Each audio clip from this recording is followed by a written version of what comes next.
Hi, everybody. My name is Mary Beth Fisher. I'm Secretary of the Board of Trustees, and I have information for you regarding the upcoming election and the annual meeting where the election occurs. So the annual meeting is an annual meeting of the Board of Trustees. Everyone's invited to attend this meeting, and the election occurs after the meeting on that occasion. Happens once a year in August each year. The meeting occurs this year, August 15th, Sunday. The registration for voting begins at 1 p.m. The annual meeting begins at 1:30 p.m. Voting will occur as soon as the meeting ends, and voting then ends at 3:30 p.m. And that's at the time at which ballots will be counted. This occurs at either the lodge or the amphitheater. They're both in the same location, essentially.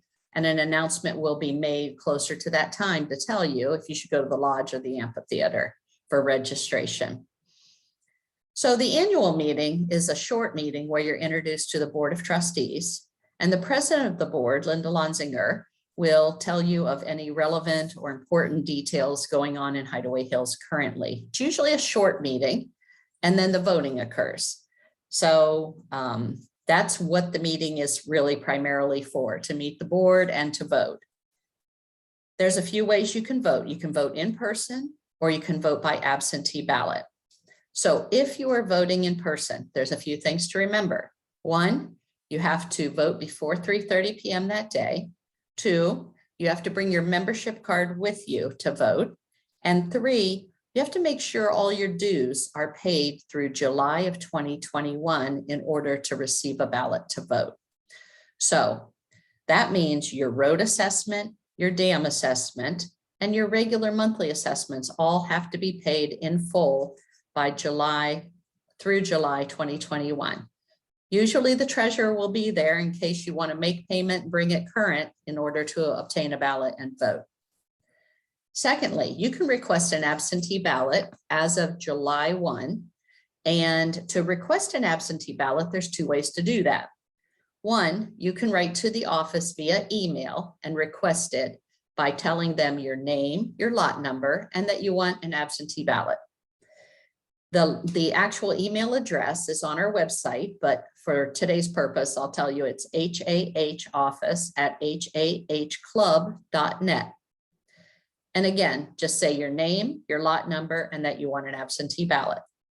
You can also print off a request for an absentee ballot. That request can be found on the website under forms, and it also is contained in the June Echo.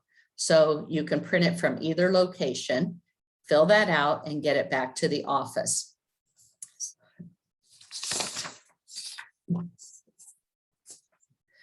Also, to obtain your absentee ballot, you again have to be current in all of your assessments, and that's the regular monthly, the dam, and the road assessment through July 2021. Now, to return your absentee ballot, there's a few ways to do that. You can either put a stamp on it, drop it in the mail back to Hideaway Hills. Second way is you can drop it at the office, and if the office is closed, there's a mail slot next to the door and you can place it in there. Third way is at the exit near security is a locked black box, and you can drop it in the locked black box on your way out of Hideaway Hills near the security. Those need to all be received back at Hideaway Hills or placed in the black box or in the mail slot at the office no later than Thursday, 5 p.m., August 12th. Otherwise, your vote will not count. If you request an absentee ballot, you cannot vote in person. So keep that in mind. Sometimes we have people show up with their absentee ballot in person and say, hey, I didn't vote. You will not be allowed to vote in person, even if you have your absentee ballot in hand. So make sure you get it back in time so your vote counts, because your votes do matter. Some people want to know how many votes you get. So for each full assessment paid, there are 2 ballots provided. I have 1 full assessment I paid, so my family will get 2 ballots. And here are what you'll be voting for. There's 2 items. One is you'll be voting for Board of Trustees, and 2, you'll be voting for electronic votes. So first, you'll be voting for members of the Board of Trustees. There are 9 seats on the Board of Trustees. Each board member serves a 3-year term. This year, there are 3 members whose term actually expires. So you will be allowed to vote for 3 candidates to fill those positions. And the candidates with the top 3 number of votes will fill those seats for 3 years. We had an opening of an additional seat because one of our board members relocated.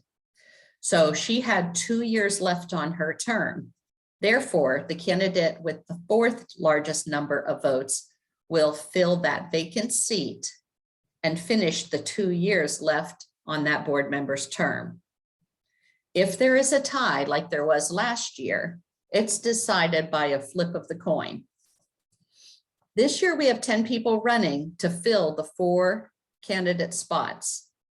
These candidates provided their bios for our membership to review. Those are included in the June Echo, and they're also on our website.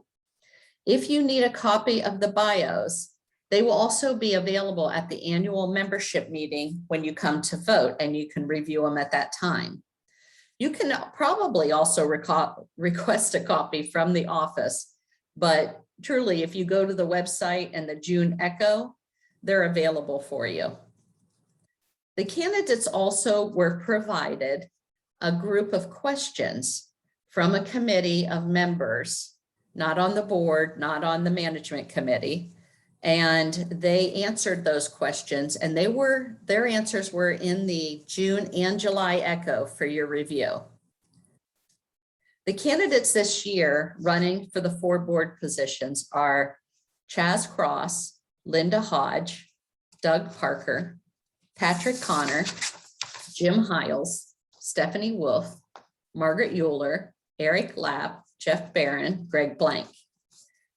Now, the second item on the ballot, in addition to the in-person and absentee ballots available to you this year, the board and management tested out electronic voting with members of the board and management. And that was just another potential way to offer, especially part-timers who live out of town, an available way to vote. There will be a video coming out shortly to explain details of that option, but as a member, essentially you're going to vote yes or no. We'd like to have electronic voting in the future, and it's up to our membership to decide that. Now, the only other thing to say is there is a checks and balance system in place.